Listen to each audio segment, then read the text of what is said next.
On a tous déjà vu cette image, n'est-ce pas? Cette publicité pour un plan de retraite avec ce couple de seniors, cheveux argentés, qui se sourit tendrement devant un magnifique coucher de soleil. C'est une image de paix, de repos bien méritée. Eh bien, la prochaine fois qu'on la croisera, il faudra peut-être y regarder à deux fois. Parce que derrière cette promesse de tranquillité se cache, d'après les sources qui sont à la base de cette analyse, quelque chose de bien plus complexe. C'est vraiment le point de départ d'une réflexion qui pourrait, qui sait, changer radicalement notre façon de voir la retraite. Parce que cette image, aussi idyllique soit-elle, ne serait en fait qu'une façade, une illusion savamment construite.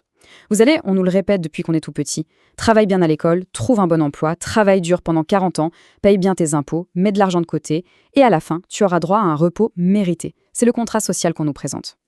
Pourtant, quand on se penche sur certains documents, des protocoles de consortiums financiers et médicaux, cette belle version officielle, eh bien, elle vole en éclats. Le mythe du repos tant attendu se fissure et se démantèle complètement. Et derrière ce rideau de fumée, on découvrirait un mécanisme implacable, d'une précision redoutable, qui n'a pas du tout été conçu pour notre repos. Non, son seul et unique but, selon cette thèse, serait une extraction finale, méthodique et totale de toute la richesse qu'une personne a pu accumuler au cours de sa vie.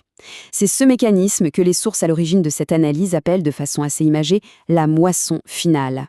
Alors pour bien comprendre comment fonctionnerait ce système, il faut commencer par la base. On va donc d'abord explorer comment la source de cette analyse redéfinit complètement notre vision du cycle de la vie. On ne parle plus ici en termes biologiques, sociaux ou affectifs, non, on parle en termes purement économiques, froids, où l'être humain n'est plus qu'une variable, un chiffre dans un immense calcul de rentabilité.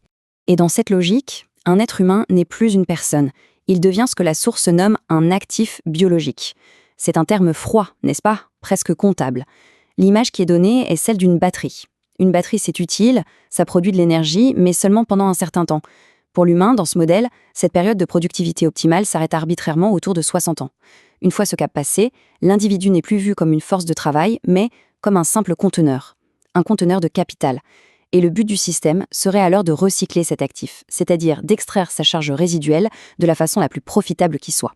Et cette charge, c'est tout ce qu'on a, le patrimoine immobilier, les économies placées, l'assurance vie, les objets de valeur, tout. Ce qui est assez contre-intuitif, c'est que ce système ne chercherait absolument pas une mort rapide. On pourrait penser que c'est la solution la plus simple, mais non. Une crise cardiaque foudroyante à 65 ans, d'un point de vue purement économique, c'est une perte sèche, une catastrophe.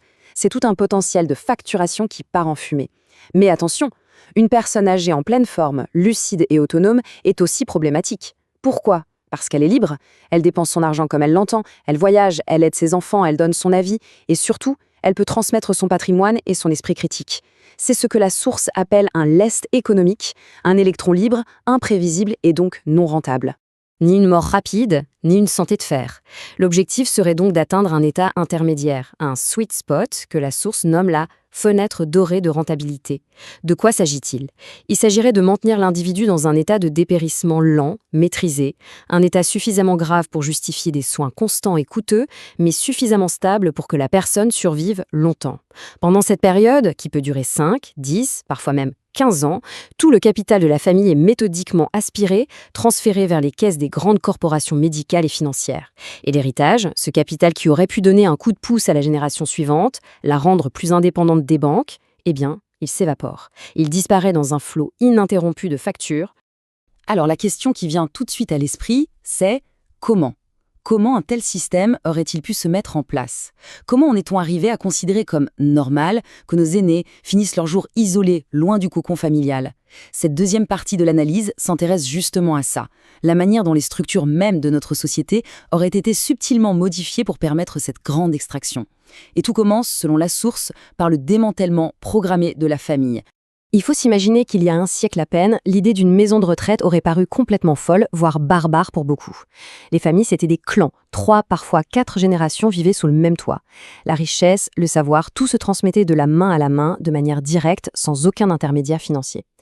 Et puis, entre 1940 et 1960, tout bascule. On assiste à une construction massive de logements.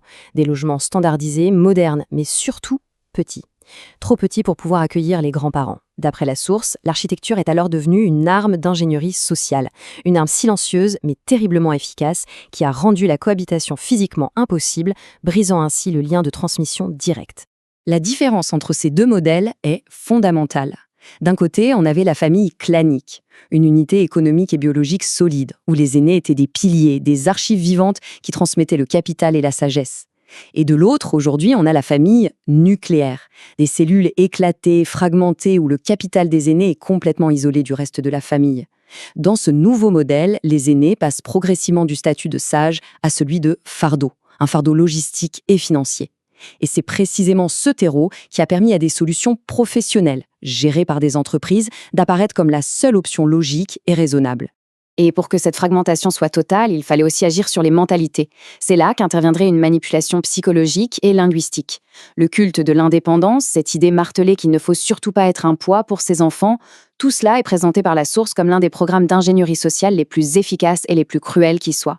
On nous a fait croire que choisir des soins gérés par des entreprises était une marque de dignité, une réussite, alors que le but premier, toujours selon cette thèse, serait simplement d'isoler l'individu et son capital pour le rendre parfaitement vulnérable à l'étape suivante du processus. Donc, récapitulons. L'individu est maintenant isolé physiquement grâce à l'architecture et psychologiquement grâce à la propagande sur l'indépendance. La scène est prête pour le troisième acte, le troisième pilier du système décrit par nos sources. La transformation du vieillissement, un processus 100% naturel, en une industrie incroyablement profitable. Le concept qui chapeaute tout ça, c'est le biocapitalisme.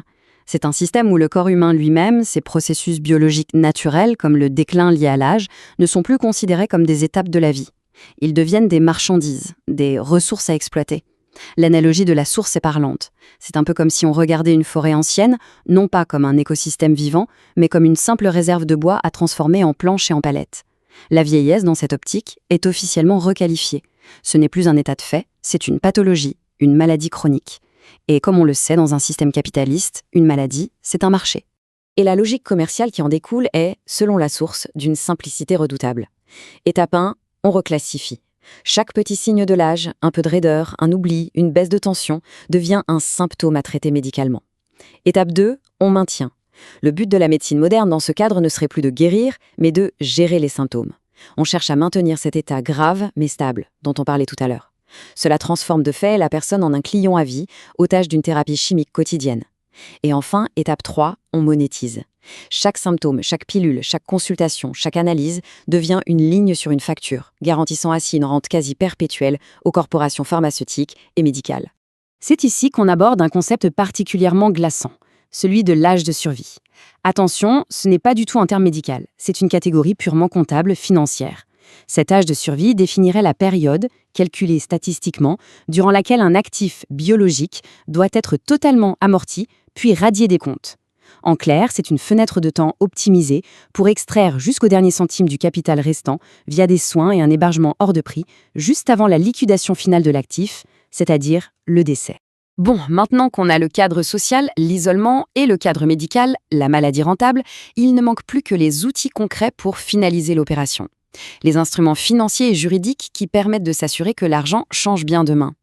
Voyons maintenant les outils spécifiques que la source identifie comme étant au cœur de cette fameuse moisson finale. Le premier outil, et le plus direct, c'est tout simplement le prix. Le coût d'un mois en établissement spécialisé, 9 000, 10 000, jusqu'à 14 000 euros. Selon la source, ces chiffres ne sont pas le fruit du hasard ou du marché. C'est un algorithme calibré avec une précision chirurgicale. Faisons un calcul simple, un patrimoine de 500 000 euros, le fruit de toute une vie de travail et d'épargne, à ce tarif, il s'évapore en moins de 4 ans. Et comme par hasard, cela correspond à peu près à l'espérance de vie moyenne d'une personne après une perte totale d'autonomie. C'est une évaporation mathématique presque programmée. Et pour s'assurer que rien n'échappe à la collecte, 2 instruments viennent tout verrouiller. D'abord, l'hypothèque inversée. C'est un pacte qui semble alléchant, la banque verse une somme pour améliorer le quotidien, et en échange, à la mort de la personne, la maison lui revient. Le capital immobilier est ainsi transféré directement à la banque, court-circuitant totalement les héritiers.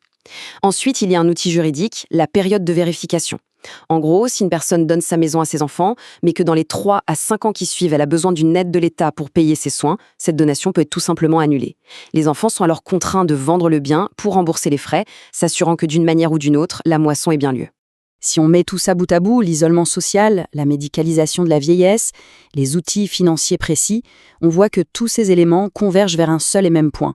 Un objectif final, un but systémique qui va bien au-delà du simple profit sur un individu. C'est ce que la source nomme l'annulation financière des générations. La question qui se pose alors est, Mais pourquoi? Pourquoi une ingénierie aussi complexe, aussi vaste?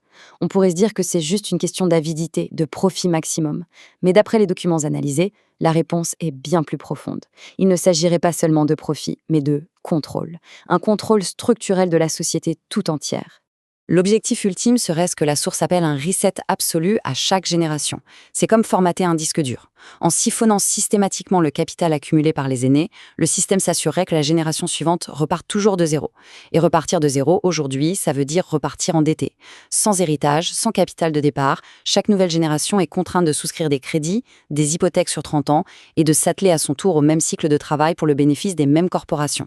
C'est une mécanique qui empêcherait l'émergence de ce qui est considéré comme le plus grand danger, une classe de citoyens financièrement indépendants. Cette citation de la source, elle est radicale, mais elle résume toute la logique.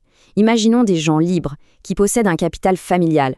Ils n'ont pas besoin de crédit à la consommation pour acheter une voiture.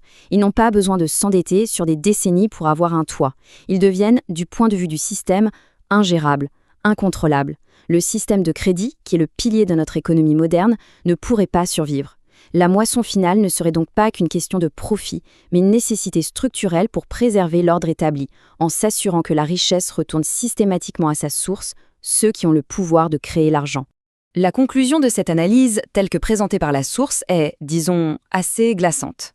Ce que l'on perçoit comme notre civilisation, avec ses progrès, sa sécurité sociale, ses avancées médicales, ne serait en fait qu'un emballage très sophistiqué. L'emballage d'un gigantesque processus de recyclage industriel. Un cycle de production où les vies humaines sont d'abord cultivées pour leur force de travail, puis, une fois la période de production terminée, récoltées pour leur capital accumulé, avant d'être finalement éliminées du bilan. Cette analyse se termine donc sur une question provocatrice qui nous est renvoyée à tous. Une question qui ne concerne pas seulement la manière dont on vieillit, mais la nature même de notre parcours de vie, de nos efforts, de l'héritage que l'on souhaite laisser. La question est celle-ci. Est-on prêt à accepter que toute une existence soit finalement réduite à un bilan comptable, un bilan final où la somme doit, par calcul, toujours être égale à zéro? La réponse, nous dit la source, ne déterminera pas seulement le sort de nos propres vieux jours, mais peut-être aussi le droit de nos enfants et de nos petits-enfants à pouvoir un jour se considérer comme des personnes véritablement libres.